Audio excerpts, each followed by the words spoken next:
Existen sensaciones en mi interior que me remiten a mi niñez.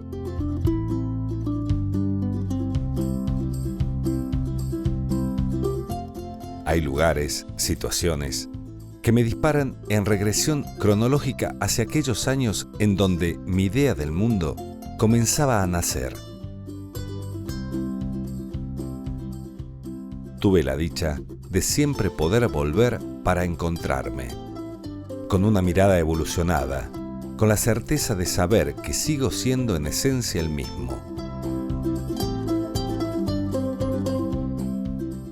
Todos guardamos esa especie de tatuaje interno que nos sirve de guía, como memoria que late en cada uno para seguir creyendo que la vida es mucho más que eso que nos atraviesa en el tiempo.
Llego hasta Potrero de los Funes.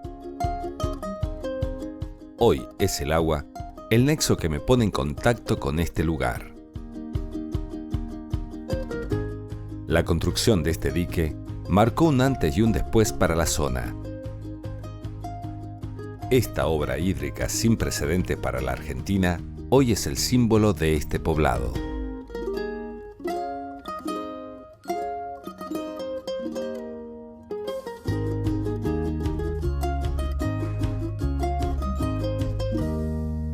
Potrero de los Funes, conocido antiguamente como Potrero Grande, quien llegó a vivir estas tierras, un criollo, ¿no es cierto?, fue don Esteban Funes, casado con Rosa Páez del Lince, y se instala acá hacia 1790, ¿no es cierto? Estamos hablando de 20 años antes de la Revolución de Mayo, y tiene varios hijos, y entre ellos se destacó un presbítero, que fue sacerdote, Daniel Funes.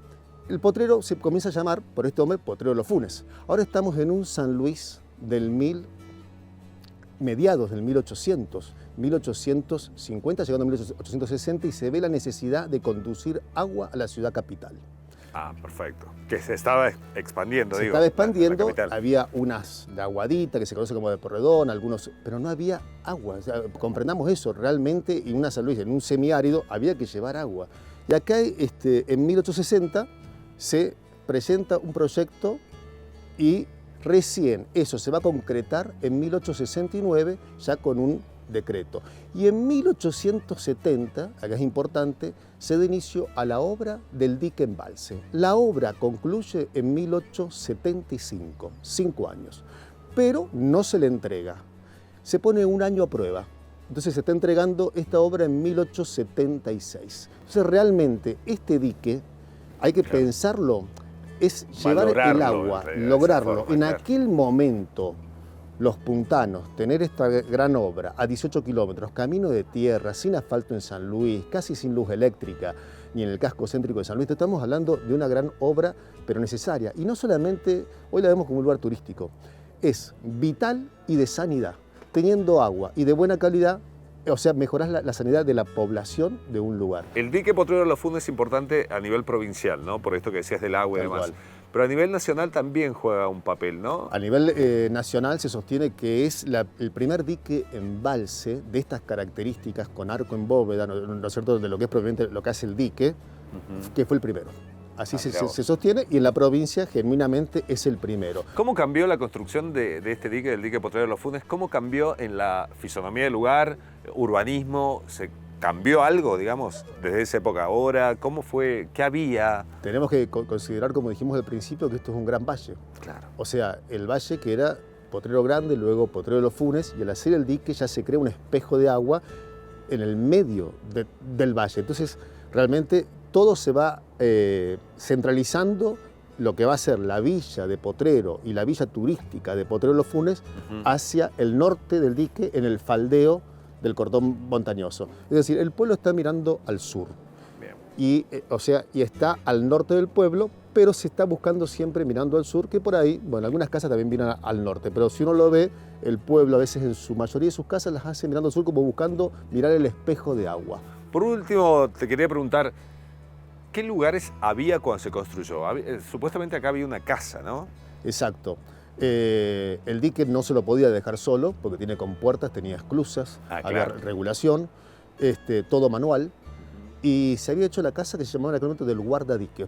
Entonces estaba emplazada la casa, que hay fotos muy típicas, donde está hoy el Hotel Internacional. Bien. Ahí vivía el guardadique, tenía también un bote con el que ingresaba, y él, una persona destinada en este lugar, en aquel momento muy solitario, porque no tenía ningún medio casi de comunicación, una visita cada tanto. Claro.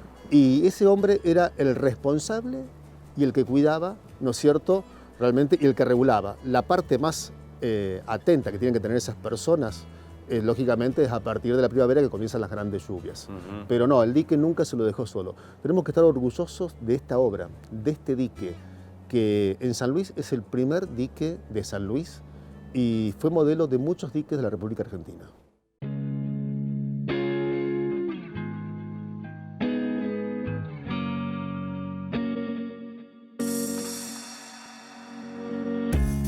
La arquitectura es una radiografía de una época.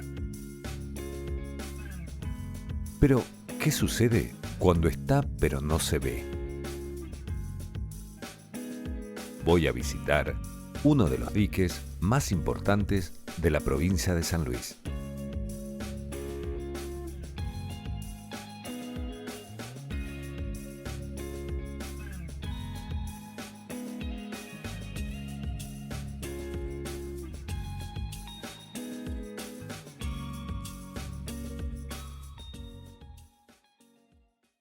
Cecilia, el dique Cruz de Piedra, ¿no? ¿Es difícil encontrar información sobre el dique histórica de sus inicios? Es algo complicado, no hay muchos registros en lo que es la parte técnica, digamos, y en cuanto a su construcción. Sin embargo, bueno, buscando un poco en los archivos y hoy gracias al avance de la tecnología, tenemos algunos registros que han subido en internet gracias a una nieta de el ingeniero que estuvo a cargo, en donde están las cartas de él que contaba a su familia cómo fue todo el proceso y la construcción. Bien, ¿cuándo se hizo el dique? Digamos, ¿tendrá que ver con esto de la carencia de información? Digo, porque es uno de los primeros diques de San Luis, ¿no? Sí, en realidad el primero fue el dique chico, luego Potrero de los Funes y posteriormente ya es el Cruz de Piedra. El Cruz de Piedra comienza, según los registros de José Octavio Fuschini Fidanza, fue el ingeniero que estuvo a cargo de la obra, comienza el 21 de marzo de 1938. Bueno, en las cartas hay registros en los cuales él comenta que le insumía entre 15 y 16 horas por día de trabajo, se trabajaba en 3 turnos, necesitaban que en septiembre llegara una cota de lecho de río, es decir, porque recordemos que la fundación está muy por debajo del nivel de terreno o del lecho del fondo del río, que le llamamos nosotros.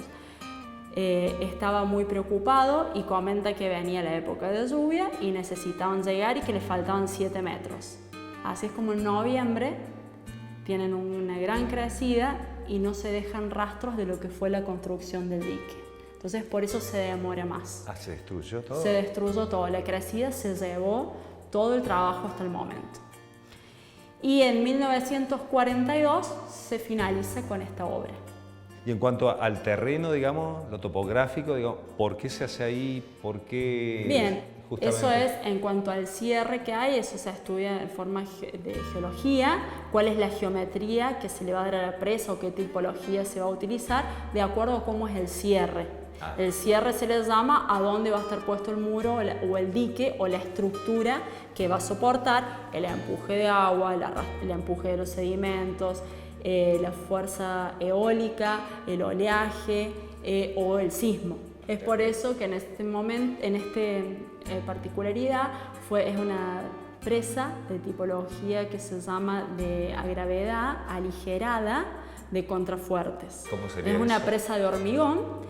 Y las presas de a gravedad, la característica es que todas las acciones que reciben son resistidas por el peso propio de la estructura. Se le da mucho peso, ¿sí? Mucha masa para poder resistir. Bueno, las aligeradas de hormigón es que se saca un poco de ese peso, se abarata, digamos, en los costos, en lo que es el material, sin embargo, insume más costos en lo que es mano de obra. Hay mucho más trabajo hacer. Sí, y se realizan contrafuertes, como habrás visto en la visita, Sí. que son como costizas o columnas inclinadas y agua hacia arriba, en el paramento mojado, que le llamamos o húmedo, donde está el vaso del dique, la pantalla es inclinada. Entonces, esa inclinación hace que una parte del empuje del agua que tenemos arriba funcione como estabilizadora. Son una de las presas más nobles que nunca ha presentado filtraciones grandes. Siempre se tienen filtraciones en las obras hidráulicas porque ningún material es totalmente impermeable, ¿sí? Como te digo, la presa, si bien tiene un mantenimiento rutinario, no lo insume casi. Mirá vos. Además tiene un vertedero que es capaz de erogar 920 metros cúbicos por segundo. Este está sobre el arroyo del Gato, porque hay que recordar que los afluentes son el arroyo del Gato, el volcán y los Puquios. Sí. Son quienes van a llenar el vaso de esta presa. Y tiene 117 metros de longitud. Y si alguna vez tienen la suerte de verlo verter, tiene un salto de esquí muy lindo, en donde se produce ahí una disipación de energía muy grande, pero digamos, estéticamente vale la pena ir a ver cada vez que vierte.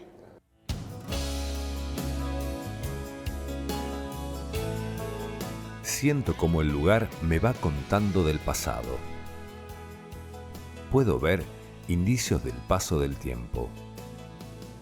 Pero a la vez, el agua en su energía no tiene edad. Condensa todos los años, toda la vida.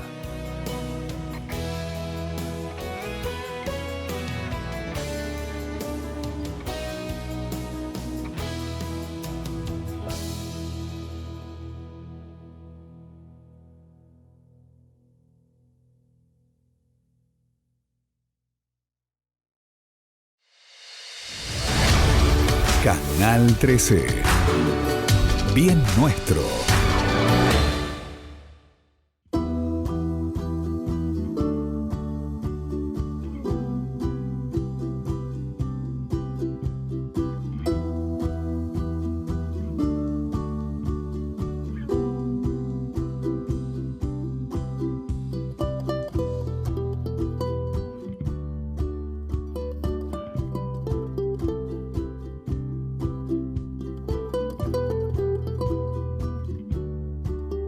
Hoy llego al dique Paso de las Carretas.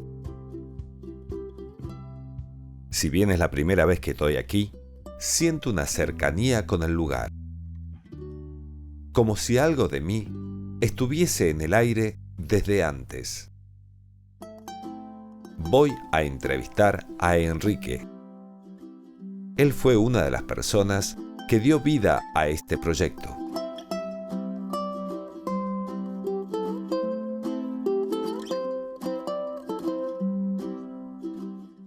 ¿Cómo es encarar un proyecto de armar una represa? ¿Qué es lo primero qué se trabaja? ¿Qué se ve? Primero se hace el estudio geológico. Ahí entran los geólogos junto con los ingenieros, y se hace todo el estudio geológico de la zona de fundación. Y se va determinando la característica de la zona de fundación. Entonces, una vez que se fija eso, la zona de fundación, se empieza o se decide el lugar donde va a estar el cierre. Entonces después se hace la parte topográfica para después empezar a proyectar los muros, el vertedero, la cámara de rejas que le llamamos nosotros. ¿Qué sería la cámara de rejas? Donde se capta el agua para echar al canal, para mandar al canal. Claro. ¿Y qué característica tiene el paso de las carretas? Digo, ¿por qué se eligió ese lugar? Esto venía ya un estudio que había hecho Agua y Energía, previo. Y iba a tener un volumen de 140 hectómetros, o sea, el doble del que tiene ahora. Ah, sí, iba a ser más grande. Originariamente tenía 140 hectómetros. Era más grande que la Florida, 50% más grande que la Florida casi. ¿Y qué zona afecta el paso de las carretas? Todo Villa Mercedes. Ah, todo Villa Mercedes. Villa Mercedes regaba con agua de la Florida. ¿Qué pasaba? Que largaban 10.000 litros por segundo, que era lo normal en ese tiempo, desde la Florida a Villa Mercedes. Claro. Cuando llegaba al lugar del paso de las carretas, que era la última parte de afloramiento rocoso, estaba en 9.000 litros más o menos, o sea que se perdían 100.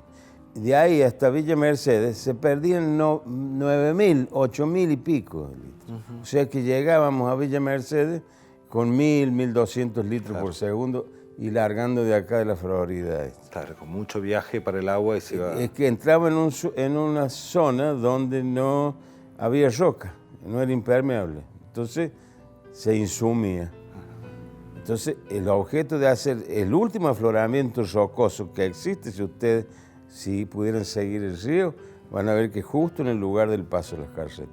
Uno, en su rubro, digo, uno en algún momento se pone a ver esa construcción y dice, acá hay un poquito mío. Uno piensa esas cosas. Es tremendo. ¿Sí? ¿Qué siempre? El día que la inauguraron, con el jefe del equipo de proyecto, que era el ingeniero Antonio Sereno, que había sido jefe técnico de Agua y Energía de la Nación. Él era el jefe del equipo cuando proyectamos. Me dice, venga ingeniero, vamos a subir el tanque de agua, que ahí se hizo un barrio, ¿no? Y vamos a subir el tanque, subamos, no sé qué es lo que querrá ver este hombre. Cuando llegamos arriba, recién estaba llenando el dique, claro, ¿no es cierto? Estaba entrando el agua. Y dice, mire, cuando usted vea todo eso lleno de agua, se le va a poner la piel de gallina. Él había hecho 4 diques ya. Claro. Y efectivamente, después fui yo. Sí, ¿es fuerte? Es fuerte.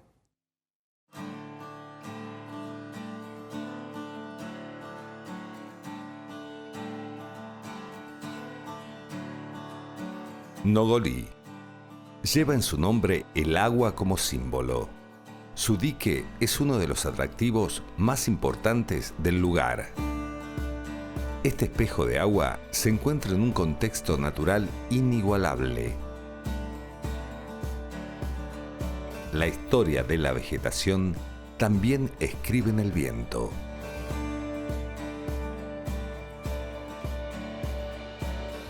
Mario, ¿me puedes contar qué rol ocupaste vos en la construcción del dique de Nogolí? Gestor, en primer lugar, de todo lo que era la preparación de la documentación, que era muy frondosa siempre, son obras muy grandes. La preparación de la documentación para luego hacer el llamado de licitación, y una vez que se adjudicó la obra, el equipo mismo tuvimos la responsabilidad de hacer la inspección y seguimiento del dique hasta que se terminó. ¿Qué se inspecciona para hacer un dique? Y la inspección lo que hace es controlar todo, absolutamente todo, para que esté de acuerdo a la documentación técnica que previamente hemos acordado hacer. En el caso concreto de Nogolí, del dique, lo primero que se constató eran los primeros trabajos que fueron del tratamiento de las fundaciones, ya que el agua que se embalsa no solamente puede pasar por el muro, que lo vemos hacia arriba de la superficie, sino trata de pasar también por abajo. El caso de Nogolí fue que no se ve, se hizo una profundísima, donde está el muro, actualmente, se hizo una excavación muy profunda sobre el eje de ese muro, donde en ese momento, en realidad hay otra cosita ahí. Es un dique que se llama de escollera, la parte que vemos, hacia la superficie, el murallón, es de piedra arrojada, de piedra, material petro, nada más, sin ningún tratamiento, nada más que el acomodamiento a través de la vibración de las máquinas, que le llamamos escollera, que no es nada más que material granular, piedras, en definitiva, arena y piedra, nada más. Y para darle impermeabilidad, aguas arriba, hay una pantalla de hormigón, que es lo que le da impermeabilidad para que el agua no filtre por esas piedras que decíamos recién que se van acomodando en el muro.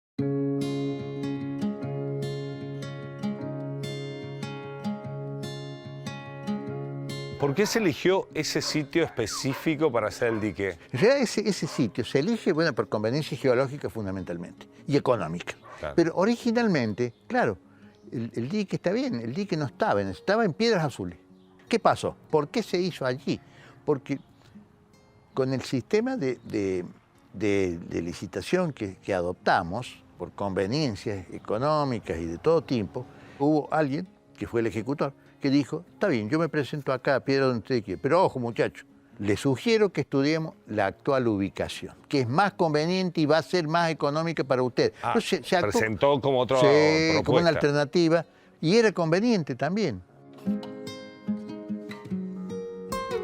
Dentro de los diques que hay en San Luis, que hay cantidades, ¿qué importancia tiene el de Nogolí? Sí, yo no sé si los podemos clasificar. ¿Y bajo qué punto los clasifican? Todos tienen una importancia local, claro, ¿verdad? No podemos decir, este es mejor que. Claro, no, claro, no podemos decir, porque todos utilizan, todos... Están por algo. Están por algo, claro, y solucionan un problema en ese sector. Claro. ¿Qué te pasa ahora, después de mucho tiempo? Digo, porque uno, en el momento es tu trabajo hacer eso, pero con el paso del tiempo, cuando lo ves terminado, ¿pasa algo personal cuando ves tanta construcción, tanto que ya está funcionando? Sí, uno en realidad uno se hincha en realidad no es, uno empieza a decir qué lindo lo que hice, es decir, como decir, el placer que da una obra que participamos, con un granito de arena en algo participamos, y habiéndola conocido tan desde abajo, viendo que sabés todos los secretos del dique. Sí, y además nos dio oportunidad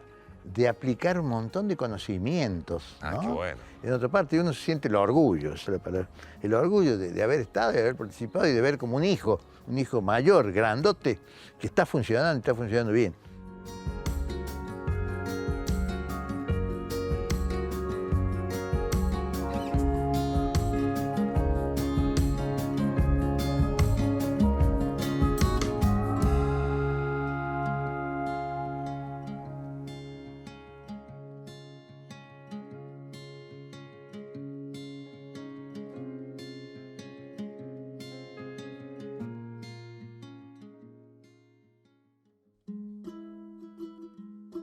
Una vez más, quedan en mí pensamientos pendientes, que suelo resolver de camino a casa. Cuando todo lo que viví comienza a ser parte de la colección de momentos constructivos, que vuelven de otra forma. De a poco, descubre en la calma eso que colma, la tranquilidad de saber que pase lo que pase, todo va a estar bien. Porque así es como debía ser, y no de otra manera perfecta.